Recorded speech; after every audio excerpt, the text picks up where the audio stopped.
दोस्तों, मैं आपको आज जो बताने जा रहा हूं वो सुनकर आपके होश उड़ जाएंगे, क्योंकि जो षड्यंत्र अभी भारत के प्रधानमंत्री नरेंद्र मोदी के खिलाफ रचा जा रहा है वो अब तक का सबसे बड़ा है। यह कहानी केवल राजनीति की नहीं है, यह कहानी है डीप स्टेट की, उन ताकतों की जो न भारत को मजबूत होते देख सकती हैं, न भारत के बाजार को अपने हाथ से निकलने देना चाहती हैं। कई लोग कहते हैं मुख्यमंत्री रहते हुए भी मोदी को हटाने की कोशिश हुई, लेकिन प्रधानमंत्री बनने के बाद से ये हमले और ज्यादा बढ़ गए और अब हालत यह है कि इस साजिश में कई देश शामिल हो चुके हैं। सोशल मीडिया पर चर्चा है, जैसे बांग्लादेश में डीप स्टेट ने शेख हसीना को हटाया, वैसा ही खेल भारत में मोदी के खिलाफ खेला जा रहा है। डीप स्टेट जिसमें CIA शामिल है, वो विदेशी कंपनियां शामिल हैं जो भारत के बाजार पर कब्जा चाहती हैं। और हैरानी की बात, अमेरिकी राष्ट्रपति डोनाल्ड ट्रंप भी इस खेल का हिस्सा बताए जा रहे हैं। सवाल यह है, क्यों डीप स्टेट चाहता है कि मोदी जाएं? क्यों भारतीय विपक्ष ट्रंप की भाषा बोलने लगा है? क्या भारत में भी बांग्लादेश जैसा बवाल खड़ा होने वाला है? दोस्तों, ये डीप स्टेट भारत को आर्थिक, सांस्कृतिक, व्यापारिक और सैन्य रूप से बढ़ता हुआ नहीं देख सकता।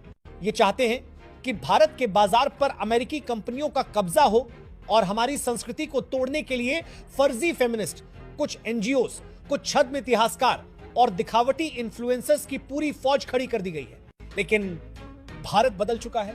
आज भारत दुनिया की आंखों में आंख डालकर बात कर रहा है और यही डर डीप स्टेट के दिल में बैठ चुका है। मामला बिगड़ा जब ऑपरेशन सिंदूर हुआ। भारत ने पाकिस्तान में घुसकर अमेरिकी F-16 विमानों को नुकसान पहुंचाया, पाकिस्तान को अमेरिका की गोद से खींचकर मारा। बस उसी दिन से पीएम मोदी को हटाने का खेल और तेज हो गया। अमेरिका, पाकिस्तान, बांग्लादेश और भारत की कुछ विपक्षी पार्टियां सब एक लाइन में आ गए। ट्रंप के सीजफायर वाले बयान को लेकर विपक्ष ने मोदी को सरेंडर मोदी कहा। सेना के मनोबल पर हमला हुआ, यहां तक कि वोट चोरी का आरोप भी लगाने लगे। वैसा ही पैटर्न जो बांग्लादेश में शेख हसीना और पाकिस्तान में इमरान खान के खिलाफ इस्तेमाल हुआ था।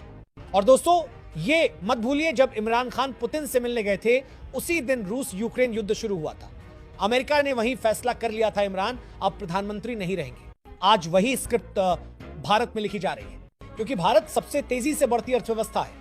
दुनिया यहां व्यापार करना चाहती है, लेकिन पीएम मोदी साफ कह चुके हैं, राष्ट्रीय हित पहले। यही डीप स्टेट को बर्दाश्त नहीं। अब सवाल यह नहीं कि मोदी के खिलाफ षड्यंत्र हो रहा है या नहीं, सवाल यह है क्या भारत इस षड्यंत्र के सामने टिक पाएगा? डीप स्टेट का एजेंडा साफ है, भारत को कमजोर करना, भारत के बाजार पर कब्जा करना और भारत के राजनीतिक नेतृत्व को अपने हिसाब से बदलना।